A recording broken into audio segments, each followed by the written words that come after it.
was the year 1999 and everybody was partying like it was. Well, those who paid careful attention to the Georgian calendar at least. For the Western world is a rare experience. Japan followed this calendar as well, but continued to track years by the length of the reign of the current emperor. In this case, it was Heisei 10, which is significant for being a decade of the current emperor's reign, but not nearly so much as the end of a millennium of recorded Western history.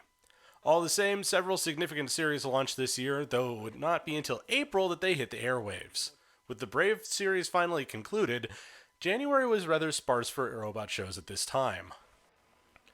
Turn A Gundam burst onto the scene that April. It was a significant departure from a lot of the typical Gundam fare, in that it takes place in a pseudo-Victorian setting. The highest tech available is a biplane, and the main character has brown skin and white hair, instead of the other way around. In addition, Laurent Kahak is vaguely gender fluid. Laurent is a pilot of the Moon Race, sent down to Earth to go and recon the joint. He stumbles across a huge statue that turns out to be a Gundam called the Turn A.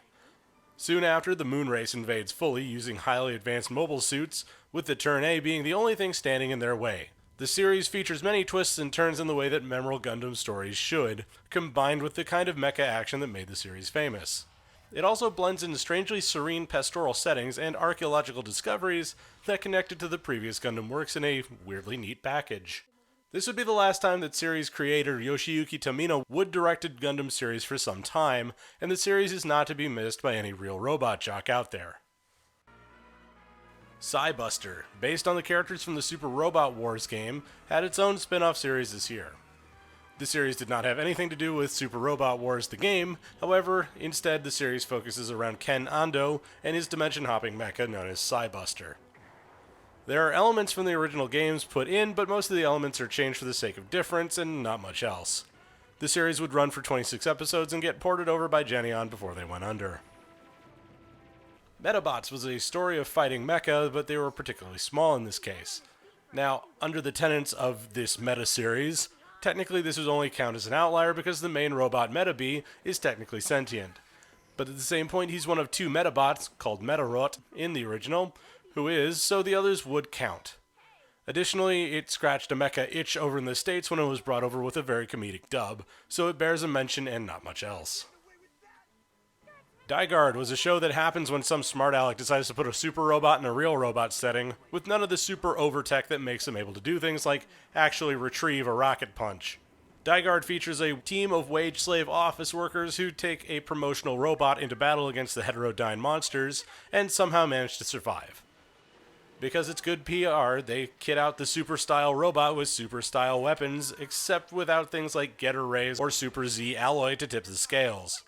Luckily, the trio of pilots are a lot smarter than the lunkhead military goons they keep trying to replace them with, and keep racking up win after win. The series was brought over to the States a few years later by ADV Films.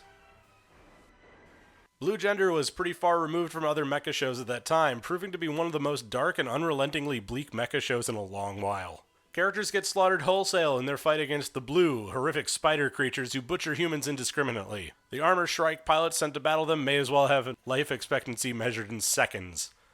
But in spite of that, Yuji, our main pilot, tries to maintain hope in this unforgiving world.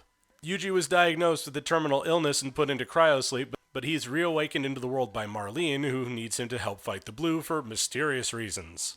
The series also made it over to the States and ended up on Adult Swim, heavily edited. The Big O punched its way into the hearts of viewers this year and combined a film noir look with classic robot shows like Giant Robo to make a unique experience that has yet to be truly replicated. As with any good mystery show, talking too much about the plot would ruin it. The people of Paradigm City all seem to have lost their memory in this fog-shrouded metropolis, and whoever keeps sending machines to battle the Big O must know something about it. However, the show was not a hit like it was hoped to be and chopped from 26 to 13 episodes. And that was when something strange happened. In 2003, a new season of Big O was released, and it was revealed that it was in a direct response to the popularity of the series overseas in the States. The series got a conclusion that some people found bewildering, but it got more of what was needed. The series still holds up to scrutiny even 20 years later. This is where mecha shows started to actually port over to the West in a meaningful way. This year would see Gundam Wing hit the airways on Toonami to massive success and would help usher in the next big anime boom that started in the coming years. And next episode, we'll take a look at what the turn of the century brought us.